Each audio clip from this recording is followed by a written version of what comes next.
Hi my beautiful swans, welcome to my channel. In this video we will talk about the differences between classical oriental belly dance and baladi.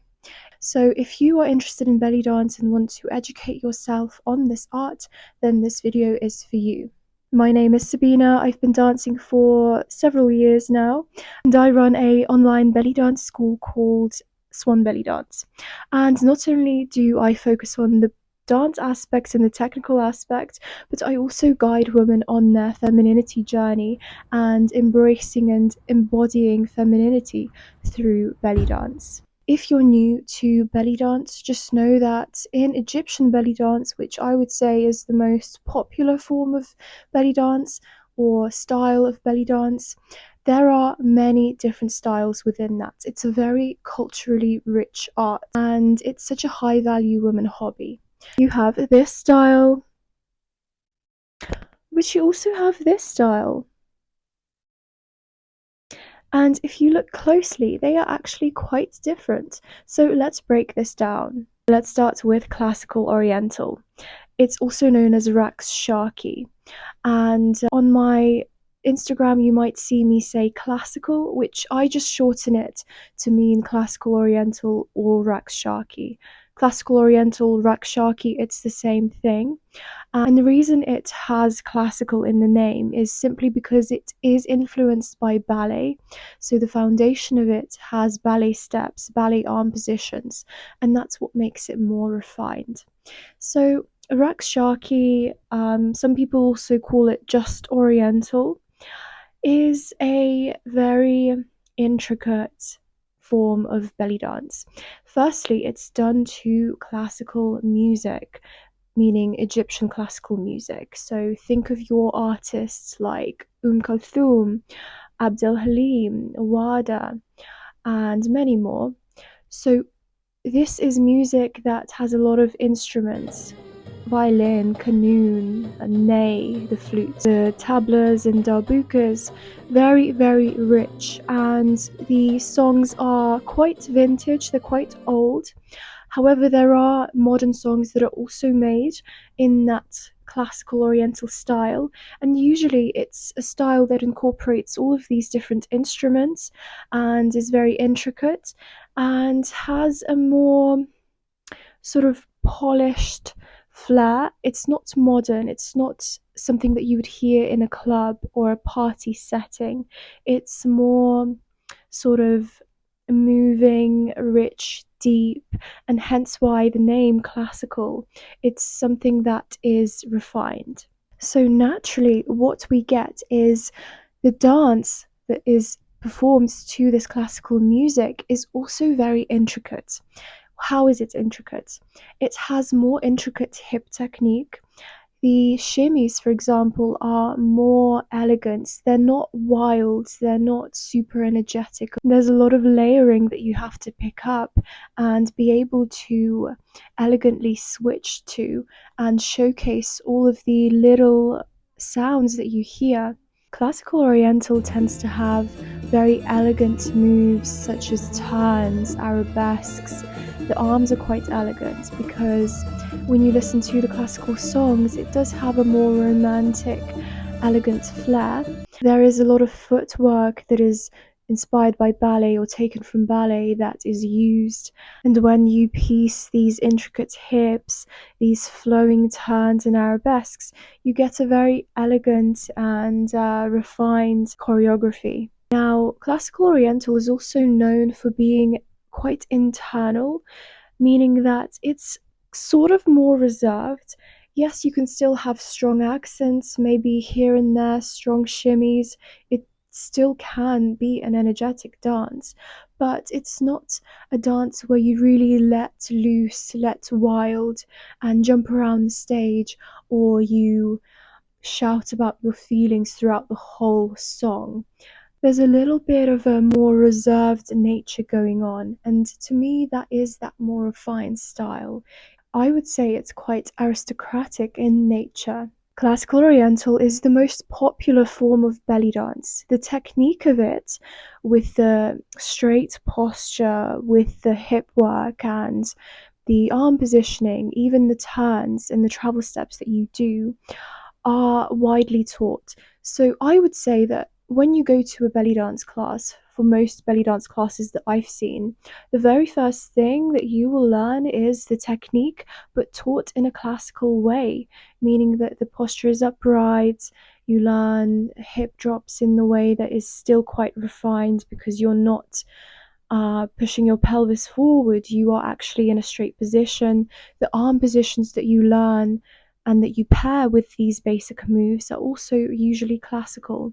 And even in modern choreographies done to modern songs that are not classical in nature, I often find that the more classical technique, upright posture, more intricate hips, and arm positions are still used, and that is normal. Classical Oriental technique is then taken to be shown in other styles like the drum solo or tabla solo that you see. So that is when you only dance to the drum music. And yes, you can have more of a unique, expressive tone and different moves that are more creative. But if you look closely at most of the drum choreographies and even improvisation, you will see that the technique is pretty refined because we're used to having our arms extended, we're used to having an upright posture, and it's a very presentable style. It's very aesthetic in a graceful way. Now let's look at Baladi. The funny thing is that Baladi in Egyptian belly dance actually came first. It was a mix of things that brought about this style of dance.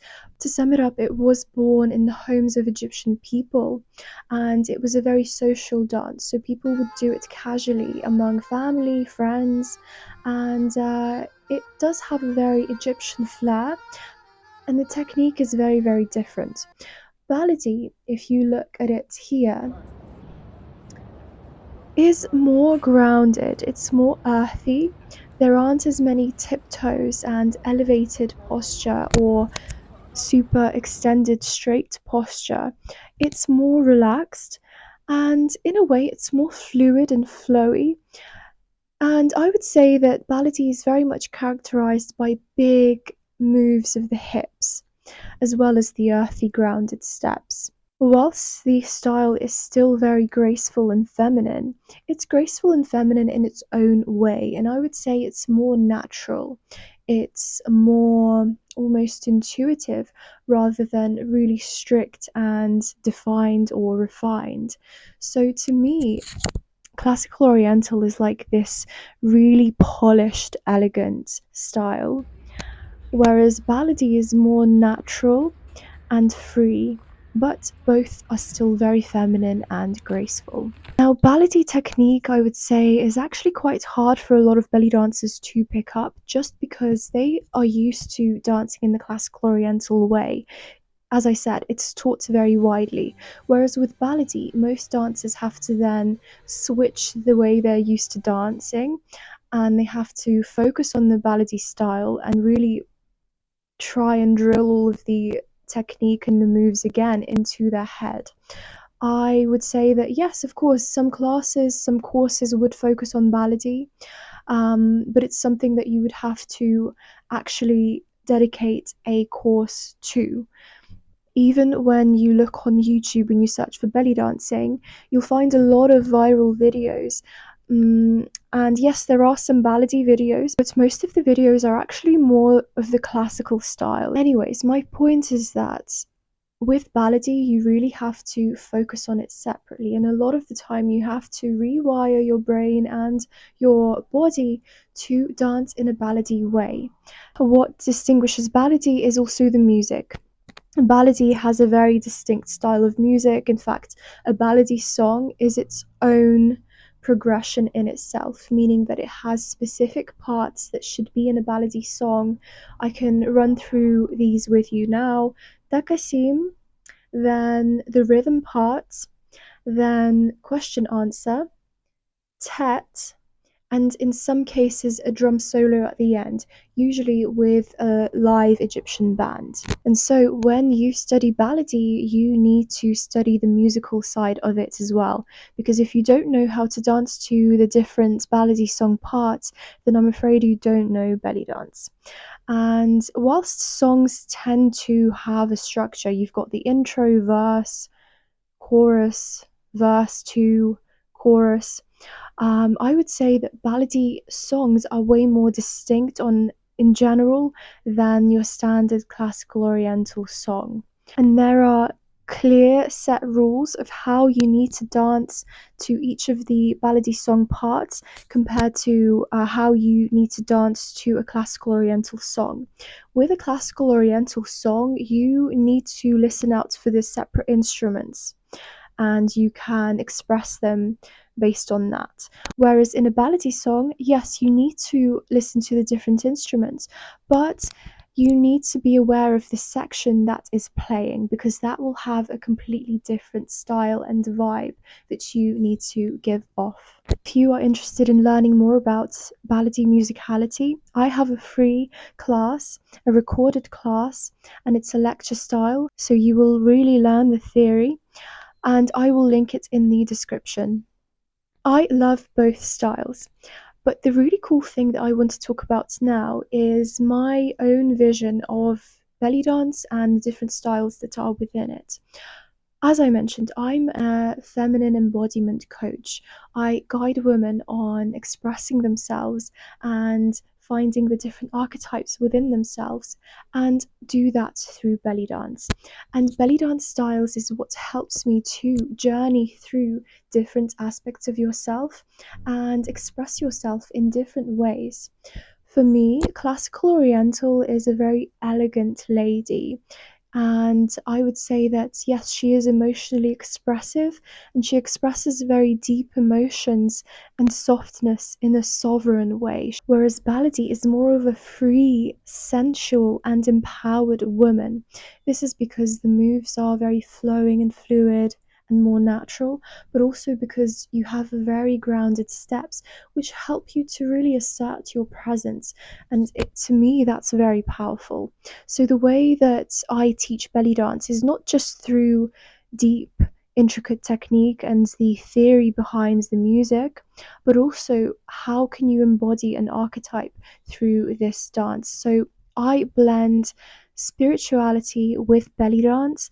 So we don't just dance and then forget about it.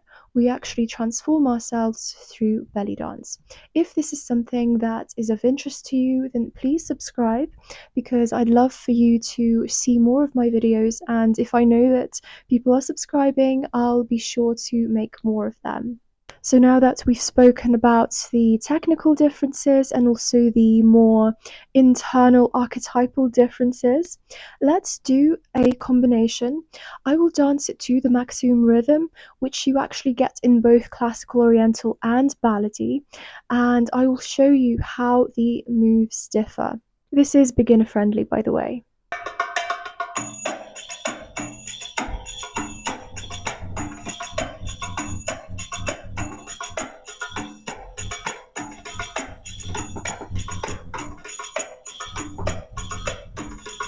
Great, so we begin by doing hip hits to the front, 1 and 2.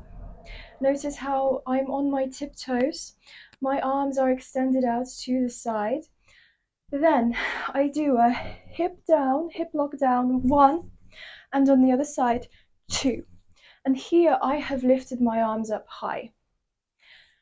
And then 1, 2, and I step back into a camel walk, 1 and 2, 1 and 2. So notice I have been on my tiptoes this whole time. So where you can, for classical oriental, you need to aim for high tiptoes. It gives you that elevated presence. The arms, as you can see, were extended. And if you can, for some moves, you can also lift them. So changing arm positions in a way where they are extended or high is important. And the very last part of this combination is a side step with a shimmy.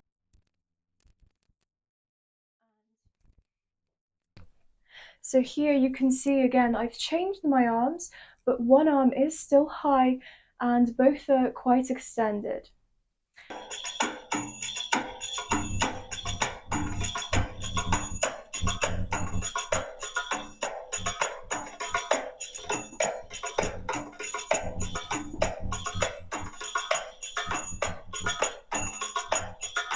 Hopefully you saw a difference in the Baladi style technique. First of all, I was on my flat feet when I was traveling, and I didn't do this move with the hip lock down because in Baladi I haven't really seen it being used a lot. I switched it to a side hit instead. To me, the hip lock down one was quite an intricate move. I would use it mainly in Classical Oriental, or you can use it in tabla, of course. But this one had more power in the hips, and it also means that I can do this move flat footed. And the other thing that was different were my arm positions, so I did not have them extended out to the side. I actually had one on the head, and that is very ballady style. So they are more relaxed, they're more natural. And even this move, again, it's more playful and natural. Going back with the camel, I was on the flat feet. I did take longer for this one. So I did 1 and 2, 1 and 2. And it really allowed me to show more of that full fluidity in the movement. And then for this final one, again, the arm positions are different. So I had one out to the side and one on the head instead of this version, which was the more classical oriental. I hope you enjoyed this combination. Please practice both in your own time. If you are interested in learning Baladi in detail, then I invite you to my pre-recorded Baladi course. It's suitable for beginners, but it also reaches an intermediate level, and we learn choreography, we learn how to improvise. We also learn the musical theory and how to listen to Baladi songs, and you will learn how to dance to each Baladi song section. And you also get the option to get feedback from me, which is such a big plus. And I actually love recorded courses because it means you can replay the classes as many times as you need. I will link the information on how to join the pre-recorded Baladi course in the description. I really do advise Baladi for belly dancers because it opens up a completely new side to yourself and really deepens your Egyptian belly dance skills. Please let me know in the comments which style you think you prefer. I personally love both, and thank you so much for watching.